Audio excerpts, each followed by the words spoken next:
Afternoon, I hope all of you had a good lunch. I had a good vegetarian lunch. Thanks for that. So I think like unfortunately I couldn't attend the previous sessions because I was there during some in that evaluation. And one thing I would like to comment is I was actually dumbfounded with the kind of projects that are there, right? Compared with the time when I studied. I think that the quality of the projects, quantity was always there, but the quality of projects has really gone up, and I think it's a tribute to all the people who are sitting here, and I know some of you are part of this project as well, right? So today, my talk is about 5G evolution and issues with network optimization. I hope most of you would have heard about 5G, right? So can I ask you a very simple question? Why do you need 5G? I mean, why do you need a G? What is G stand for? As you all know, right? Generation. Yeah. So basically, what happens is you have the 1G network, and then you have the 2G. 2G evolved into 3G, 3G evolved into 4G, and 4G is now going to evolve into 5G. It's not there yet. Please don't be confused and think that we are already in the 5G stage. We are still in the 4G stage. Okay? Most of the operators in India are in the 4G stage.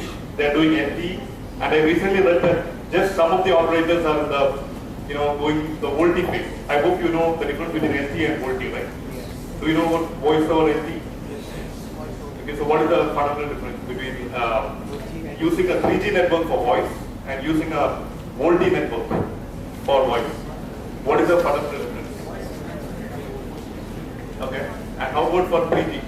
So assuming, okay, I don't have a VoLTE, and VoLTE doesn't come automatically, right? I need to have a IMS code, I need to have, purchase a license for that, and it costs a lot of money, right? So assuming I don't have VoLTE, so what would happen? And if I only have only have a LTE network and the underlay is UMTS, so how do I make a VoLTE code? They are not aware of those things yet. Am I right? VoLTE and LTE? Yeah, I'll go to the beginner. Yeah. Using 4G for data, whenever a call comes, it will get it back to me. Yes, very good. So at least one per 1%. That's discounted. Okay. So 5G stands for fifth generation wireless technology. This is an evolution, and I would say this is a revolution. From 1G to 2G to 3G to 4G was an evolution. From 4G to 5G, it is a revolution. Because it's going to transform lives, it is going to transform the way you do things, right? So it's going to be a revolution. It's not just about data rates, right? If you look at 1G, so this is the first phone. How many of you have used this phone? 1G phone? No one, right? So this started off, I think, in the 80s. Even I'm not that old, right? So like this started off in the 80s, and this got disbanded or decommissioned in the 90s, right? And just honestly speaking, just while preparing for this meeting, right, I was just trying to dig some information about this analog voice apps. It was called apps, okay, analog mobile phone service. And I was surprised to see that India never had this apps, whereas Pakistan had it. Pakistan had this, and they decommissioned it, I think, around 2002 or something. Okay, so from analog you went to GSM, and then I think some of you, looking at the faces, would have used this phone, right? Probably I think it's a 3 months old, if I remember right. And by the way, I come from Nokia, and I think Dr. Sudhindra was saying that Nokia, I think like somebody was saying, during Sudhindra's talk, Dr. Sudhindra's talk, that Nokia was going to be, was a kind of a dinosaur, right, company. So people like us are humbly trying to revive that, okay, by positioning Nokia, like mostly to the 5G fold, right, to actually increase our space in 5G. So 2G was about digital voice, okay?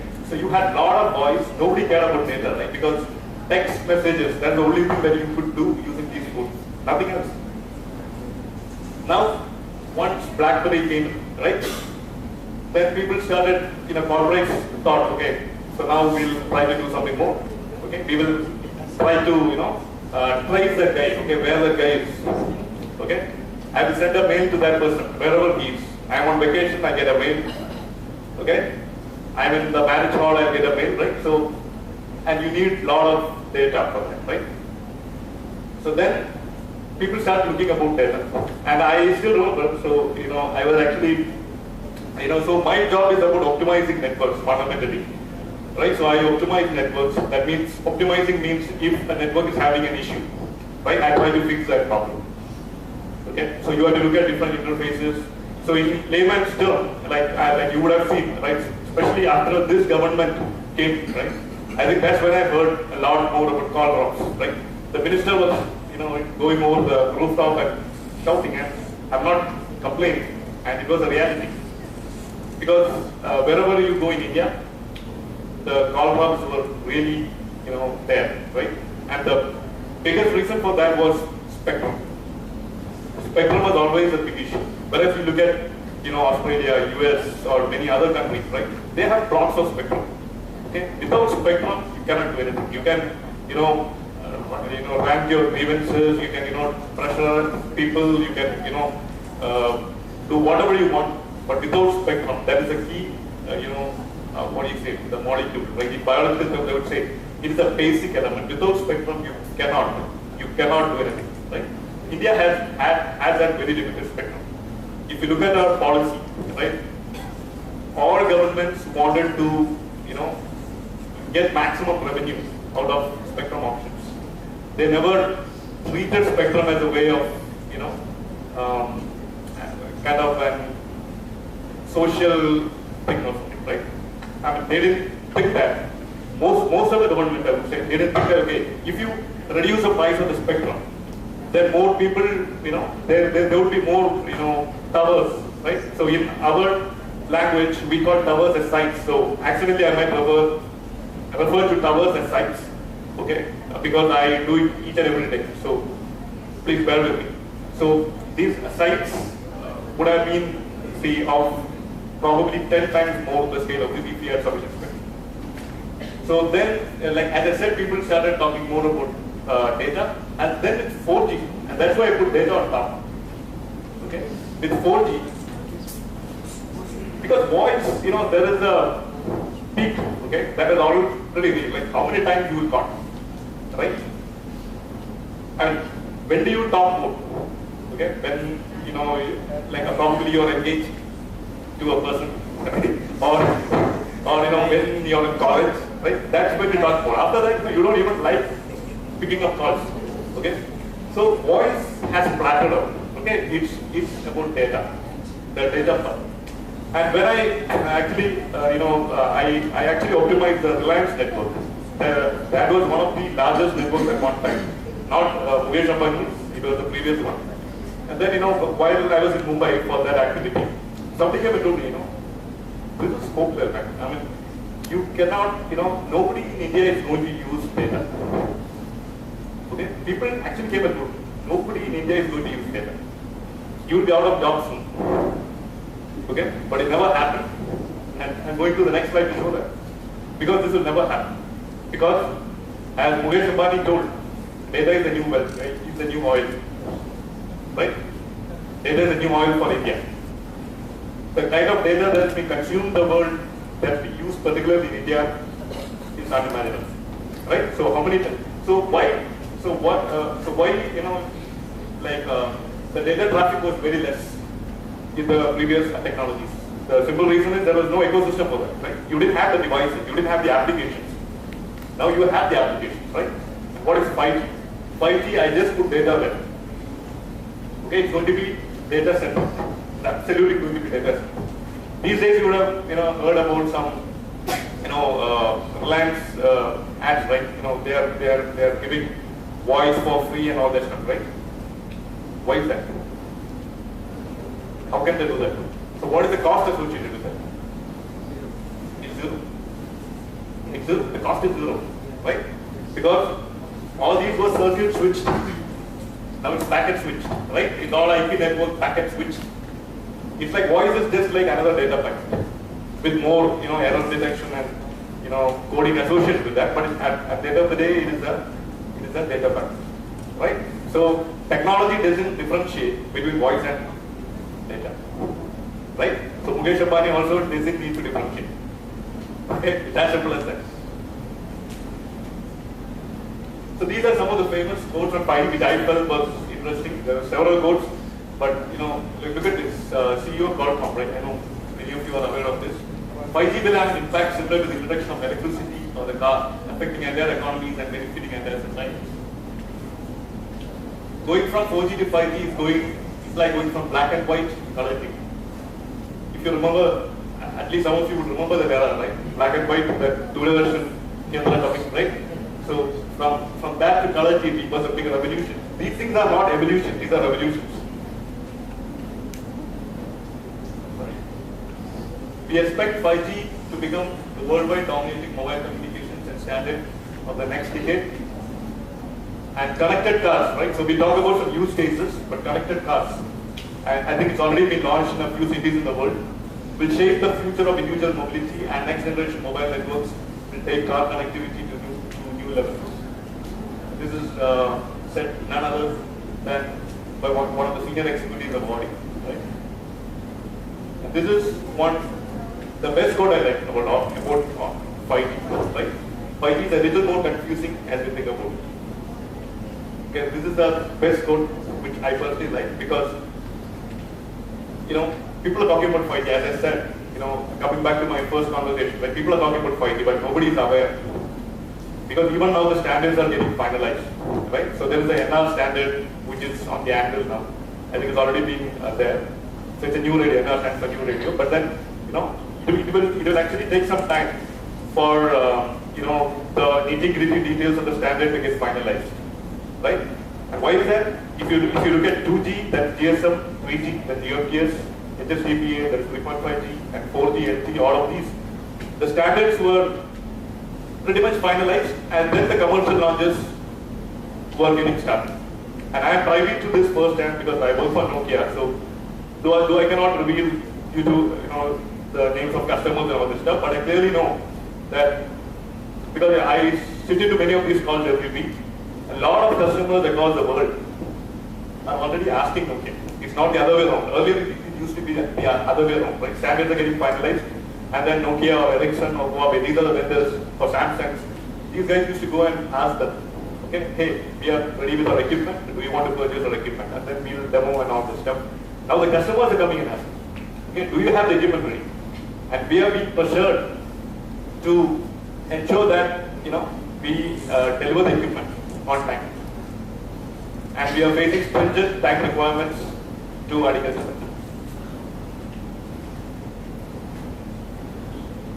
So these are, guys, I just wanted to, okay, so there's nothing as this PowerPoint is, that link is not very significant, but just want to look at the mobile data sets, right? So I'll just take it on a very generic discussion. So one exabyte is nothing but 10 power 24 into 10 power 20, that's almost 10 power 9 gigabytes, right? So 1 gigabyte is 10 power is 1024 megabytes, not 1000. I think that all of you know. I just want to reiterate that. So there is a 53% CAGR in the data traffic loop. Okay, compounded annual growth rate, 53% compounded annual growth rate. That is a lot. So from 3.7, you're almost 38 times, or even more than that. I mean, this was a projection which was a couple of years earlier, and every day things are skyrocketing, especially the data graph, right? So can a 2G, and even now in India there exists 2G network, GSM networks still there. Okay, can a GSM network handle even a 100th of this? No. Can a 3G network handle this? No. Can a LG network handle this? Probably yes, but it will get squeezed, right? And can it handle the use cases that we are going to talk about later? No, right? So that's why we need 5G. Any questions? So again, these are some of the things. I don't want to go over each point, but just a couple of things I will do. By 2020, the projection is that 81 trillion images, that is 28 daily images per person on Earth for a year, will be used, will be consumed. 7 trillion video clips, more than 2.5 daily video clips per person on Earth for a year. Over 75% of the world's mobile data traffic will be video. Okay? Will be video.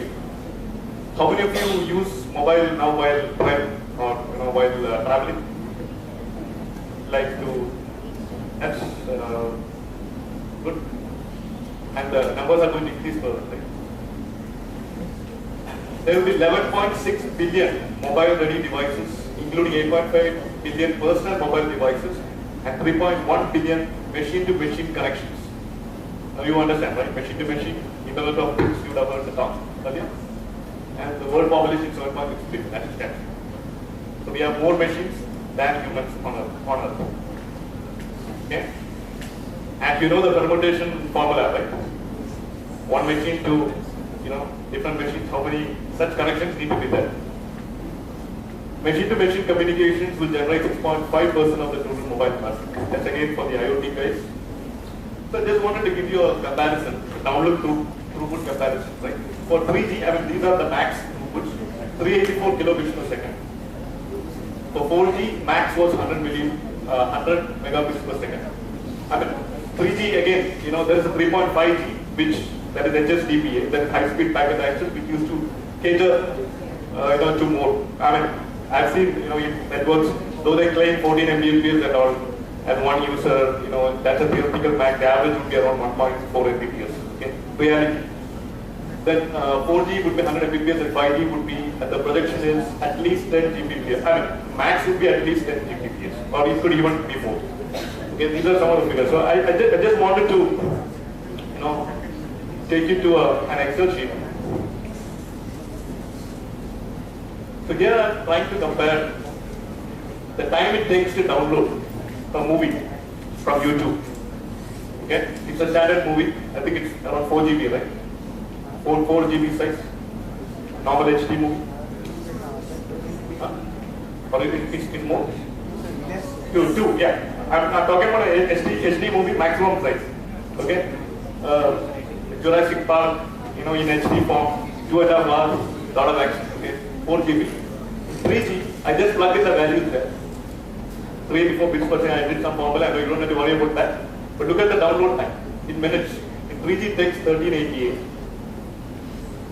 minutes for downloading this. Okay? In 4G, we brought it down. Not we mean the people who developed this, to 5.33 minutes, and 5G is 0.05 seconds. 0.05 minutes. 0.05 minutes. Okay? Unbelievable. Okay? Assuming you get 10 Gbps. There are several factors, right? So there are several factors that would constrain that. Okay? I'll talk about it a little bit. Because I cannot cover everything in a 30 or 40 minute session, honestly, because this is a vast topic, and I just wanted to give you a heads up. I'm just giving a flavor, right? So that you can go and think, right? How all of these things work, and whether it will be good for you to make some good contribution in this field in the decades to come.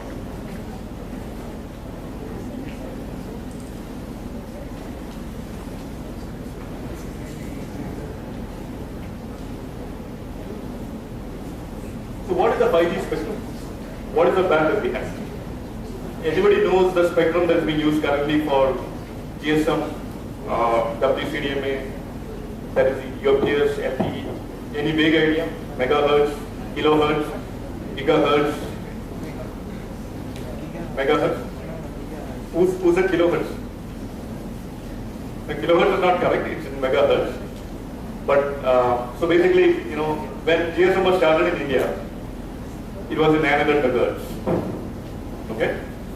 Then it's a precious band, 900 megahertz. Then later on, I think when Airtel and all came, because the first operator, if you remember, I'm not sure how many of you remember, but BPL Mobile, and all these guys got 900 megahertz.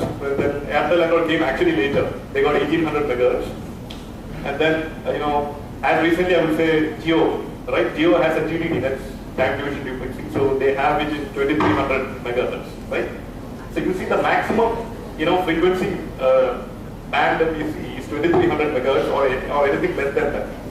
A typical UPS spectrum is 2100 megahertz. Okay? And when I talk about this, I'm talking about the downlink frequency. There are two parts to this if you're FPD. You have the downlink and the uplink. Okay? Downlink and uplink, and there will be a separation between that. And that depends based on the technology. So,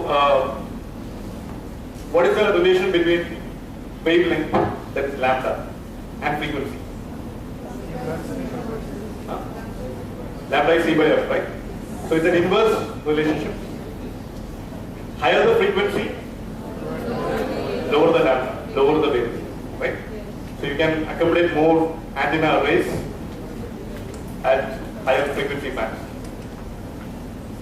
The thing about 5G is, so now you see the direct. I hope you are going to.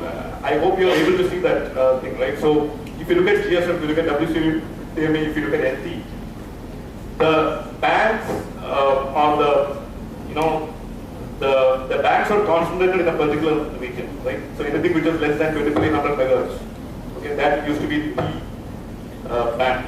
But look at 5G, where it starts from. It starts from below 1 gigahertz, okay? Because people even at 500 megahertz, I think some of the options would happen even at 500 or 600 megahertz. That's what I heard. It goes all the way up to 300 gigahertz. 300 gigahertz. See the spans. Okay. So do you see a challenge? It's a big challenge, right? I mean, you cannot concentrate everything. The design itself will get complicated.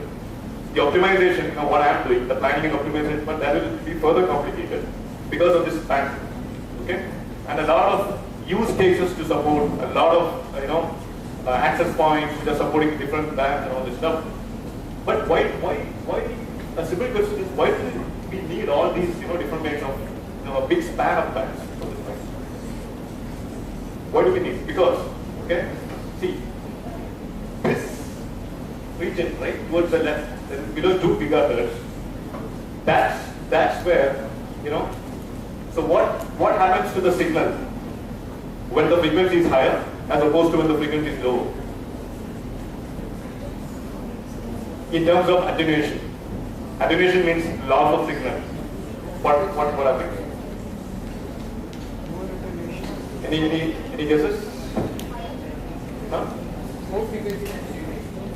More frequency, less attenuation. At higher frequencies? Less loss. Losses? Less. More.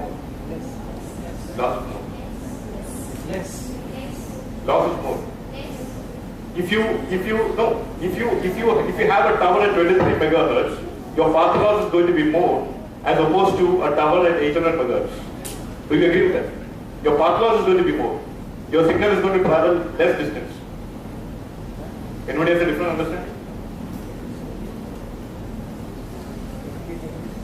More the frequency, less the attenuation. That's what he's saying, right? No, I'll just give you an example. I take, in one tower or site, okay, I have two antennas, okay, assuming. One transmitting at 23 megahertz and one transmitting at 600 megahertz. Which will travel the farthest? 600 or 23? 100 megahertz. 23 megahertz. 23 megahertz. 23. 600. 600 megahertz will travel the farthest. And that's why you look at any spectrum option. Okay? You look at any spectrum option. This lower bands, as I call it, like 600, like 700, like 800, 900 bands, they sell off faster. The cost is very high, exorbitant. Whereas the higher bands are cheaper. That's why Jio actually bounced on 2300. Whereas the incumbent players were at 900 megahertz. Okay, and this is the whole basis of our planning actually. Okay, so I do trials each and every day. So when I have this 900 megahertz, site traveling at an antenna transmitting at 900 megahertz, and another one which is at 2300, I have almost 3 times more attenuation as opposed to the 900, almost. So, what is another what is another advantage or disadvantage of using a sub 2 GHz or 4 GHz band? So you can note this point. I'll share my email ID. If you have if you find a contrary view, please reach out to me. Okay? I can challenge that. No, just kidding. But it's a reality. Okay? The lower band means you will get. Your signal will transmit, to a maximum distance. You should not confuse lambda and frequency here. Okay, I just wanted to. So another advantage is, see, in this band, right, the bandwidth you get is going to be lesser. You wouldn't get a lot of bandwidth. You might get 10 megahertz bandwidth and all this stuff. And you remember the formula, right? The channel rate and bandwidth. Is channel rate inversely proportional to bandwidth or directly proportional to bandwidth? Your channel rate. More bandwidth, you get more channel rate or less channel rate? More, right? Agreed? Okay. So in this band, see, you see these, right? I mean, these are virtually untouched. So you get a lot of bandwidth. So the issue is your signal will get attenuated more, but your channel bandwidth is going to be a lot, right? For example, in this band, you might get even a few blocks of 5 gigahertz or 10 gigahertz bandwidth. So your effective data rate you can increase in this band using some technologies that we'll talk about. Whereas in this range, you get only maybe a few megahertz of bandwidth. Okay? So that means your channel rate is not going to increase, but you can get more coverage because of the first reason I talked about. You can get more coverage there, but you can provide more throughput or bandwidth, more throughput of data rate here. Okay? So this is the whole thing. And just a couple of points. This is a millimeter wave. There is anything above 30 gigahertz is a millimeter wave to 300 gigahertz. And anything from, I think, 3 to 30 is the centimeter wave. Right? And then anything less than that is the normal one. So, and I will just show you, how to. It's a very simple calculation actually. So you put the frequency here, you put the lambda here, centimeter and millimeter, right? So just lambda is equal to C by F, and you can see, right? See, I told about 30, right? So here, so if you have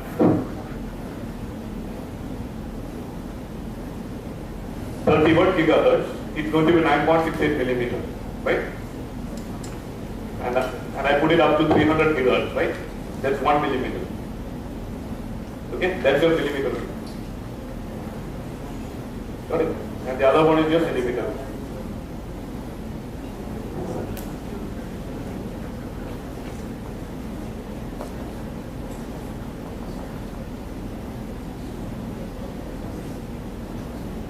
So these are some of the key characteristics about 5G. So as I said, sub 6 gigahertz, then 6 dB minus can be used for coverage, and millimeter wave for targeted coverage and enhanced throughput. There's a new subcarrier space. See, I don't want to talk about this in detail because it will be boring for you, and it will take a lot of time to catch up. But just a couple of points. Up to 256 coverage and amplitude modulation is being considered for 5, right? And with 1024 also being analyzed in the lab. So this might also come right in a couple of years, right? So with more, modulation, you will get more bits per second, so you can increase your throughput. Okay. Then OFDM-based waveforms are proposed. That's same for LTE also. In LTE, in downlink you had, OFDM, OFDMA, and in uplink you had single carrier FDM, right? To balance the peak to average power ratio. Then in LTE, the carrier spacing was 50 kilohertz, but here you have variable spacing. But don't worry about these 2 and 3 points. But I think the next 2 points are pretty much important. So in 5G, we implement massive MIMO. I mean, it's nothing new, but it is being implemented on a wide scale, right? On 5G, and then you have the beamforming solutions also, and network slicing is another thing which is going to get implemented, right? So what is MIMO? MIMO was actually co-invented by an Indian person. His name is Walraj. I think right now he's a professor at Stanford.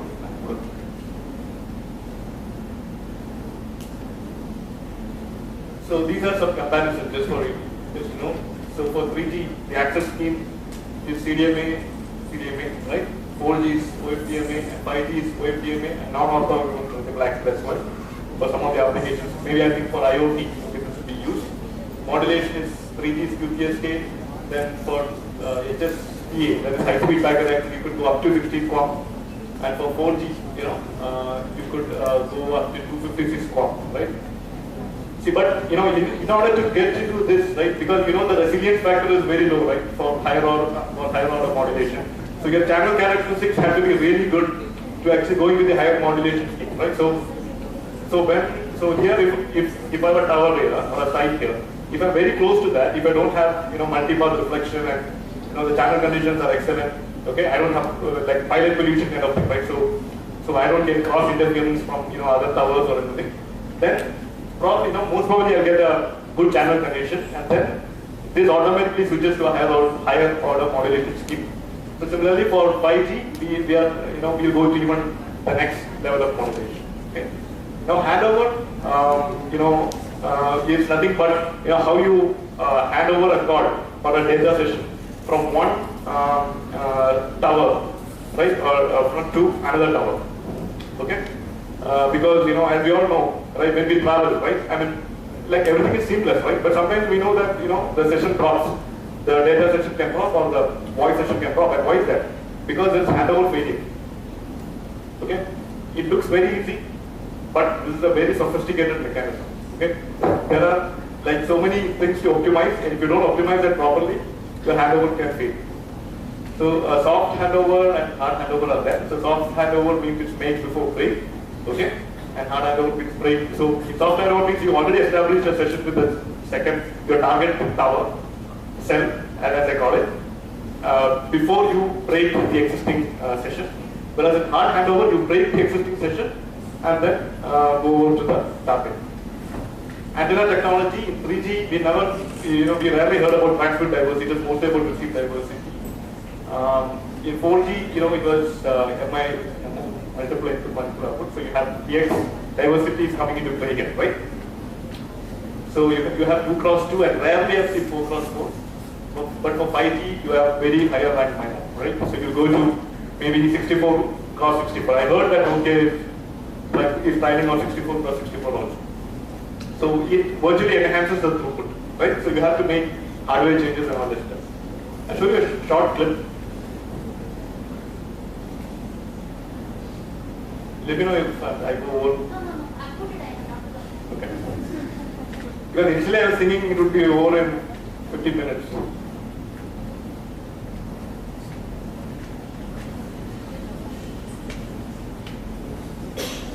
Is it too much for you, the information? Is it information overload? Yes, I know. What is micro company, they would have understood. What is micro? No, I'll talk about it. I have. But I think there is a. See, most of the things the information, looking at that and getting the numbers are different. So we perceive that. Is it audible? No, it is not here. Control and not alpha.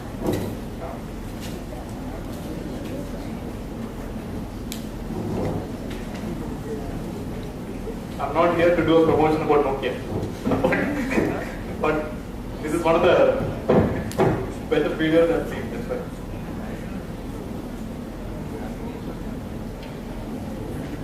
What we're looking at is a complete transformation of the way we see wireless networks today. So 4G was really all about communications with with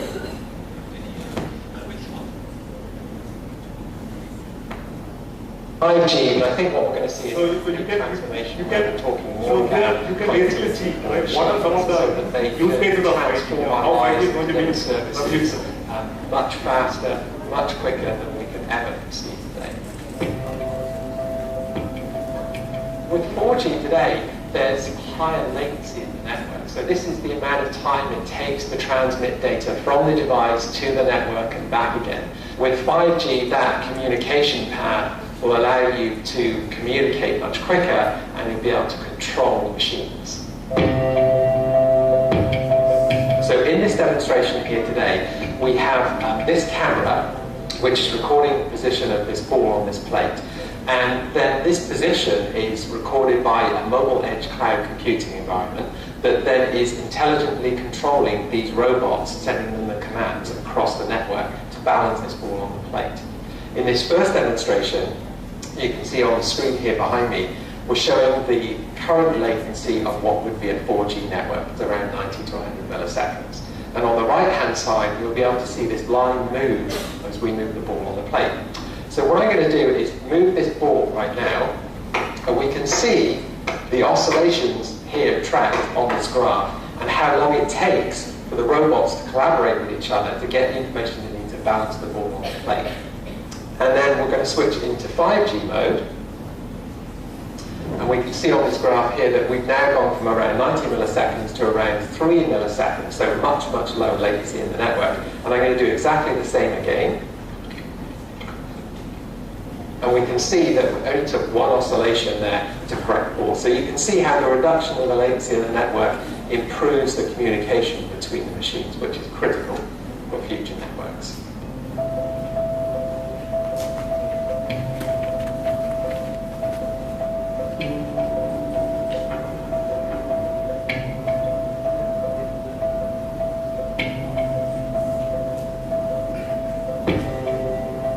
I think for society, for humanity as a whole, what we're going to see is a transformation of our existing technologies to automate everything. So you can imagine healthcare, automotive, or in the mining industry, or in other areas that are very critical or dangerous for humans. We can actually send a machine in and actually control them remotely over a 5G wireless network because of that low latency in the network. So a huge transformation in the way we utilize our network and what we're able to control and do with our machines.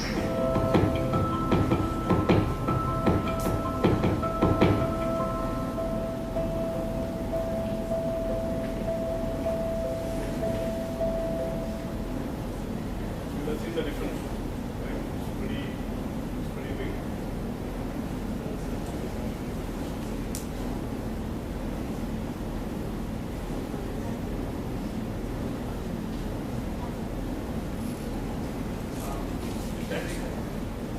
Just couple of. Yes. So just quickly, right? So network slicing. So basically, you maintain independent logical networks. They are run on a shared physical infrastructure. Okay, so it will be helpful for the operators to monetize, right? Because you see different kinds of operators are there: IoT, broadband, and low latency, right? So you get different kinds of use cases. So this is one slide on MIMO. I'm not going to play the video clip, but you see the TX and RX, right? And see the kind of the channels that are there, right? H11, H21, H31, right? So first antenna to all the three antennas, second to all the three antennas, and third to all the three antennas, right? So basically, MIMO operates in two modes, right? So when the channel conditions are, it all depends on the bank. So if the channel conditions are good, then it actually truly operates in a MIMO mode. But if channel conditions are bad, it tries to ensure that the signal reception is better, right? So spatial multiplexing and TX diversity. And this is beamforming, right? So as I said, so this is one of the things that we talked about. So it helps to concentrate signal to a user, and it is particularly useful in the higher frequency bands, and it minimizes the probability of intercell interference, right? So you could have different beams, that could dynamically be, positioned in different floors of the skyscrapers, right? So that you can provide focused coverage. So I'll just quickly go over a couple of use cases also. So these are some of the use cases which we're just talking about, right? So for LT and 3G, it is all about very unidimensional, right? But this is highly multidimensional, right? You see here, the top portion is where you all want, right? More data rates. That's what people want. I need to download a movie in 1 second, half a second, 100 milliseconds. So that's the top portion. That's always there when you go from one evolution to another evolution. But then you're getting ultra reliability, right? Tomorrow you can have a robotic surgery, right? A surgeon from India could do a surgery to somebody in Africa or US, right? For that, reliability is very important. So that's when you talk about latency. Less than 1 millisecond latency is very important. You cannot have, additional latency or significant latency, right? Then these things won't work. Autonomous cars, right? Collision detection. You need to have very high latency. And then this part, I think, was talked about earlier. So it is the IoT part, massive machine-to-machine communication. So these are some likes on this. So what is the network optimization? So that was, the second part of my talk actually. So network optimization means, we are not talking about call drops, but in 5G it is going to be a combination of call drops, data drops, and poor latency. Right? This was never an issue or a big problem in 3G or 4G. Latency, nobody cared about it, right? But now with the increase in number of use cases, latency is very important, right? Like as I talked about the network slicing, for that 1 millisecond ultra reliability layer, you need to maintain that latency happen. Otherwise, it's not going to function, right? So this is a typical 5G system with a lot of access points, and you can see the exodus of things now, right? In the element. Earlier it was just a few UEs, user equipments. Then you have the BTS switch and everything, right? Now you have tons of other things that are coming into play. Again, this is a shortage of time. I'm not going to cover this in detail, but just a few things that we should do to ensure that, this is called as preemption. I would call this as preemption. Okay? Preemption as in order to ensure quality, right? In order to minimize call drops, in order to minimize packet drops, in order to data drops, in order to provide good latency, I first have to design my access point. I have to design my tower. I have to design my antenna, power, height of the antenna properly. That's what I'm trying to do here, right? And it's not easy. There are a lot of variables here, right? So that's what I call tuning, right? A model for dense urban may not work for urban, right? Similarly, it would vary. So these are some of the additional stuff that we'll do, right? So these are some of the challenges with network design and planning because of a lot of access points and with different kinds of channel conditions and a multitude of frequency bands used in 5G case with a wide array of services, right? So it's sub 6 GC, 30 GC, and the kind of planning you do for each of these are going to be tremendously different. And after you commission a tower, you have to monitor the statistics, right? And then you look at the delta analysis, where the statistics went bad. Then you have to troubleshoot that, right? You need to look at the network alarms, you need to do the parameter tuning. It's not a one standard for each and every site or tower in the network. You have to tune, you have to ensure that each one will behave differently because of the channel conditions. So you have to adapt accordingly. And these are some of the other KPIs or key performance indicators that you track. Okay? And I think this is the last one. So summary, 5G is not just an evolution. It's you need to maintain the desired quality of service, and you need to provide the desired latency. And without proper design and optimization, 5G networks can create more network-related issues, right? So it would work in the opposite direction actually if you don't do things properly. That's what I have, and thanks for giving me that extra time. And sorry for taking more time. Okay? Thank you.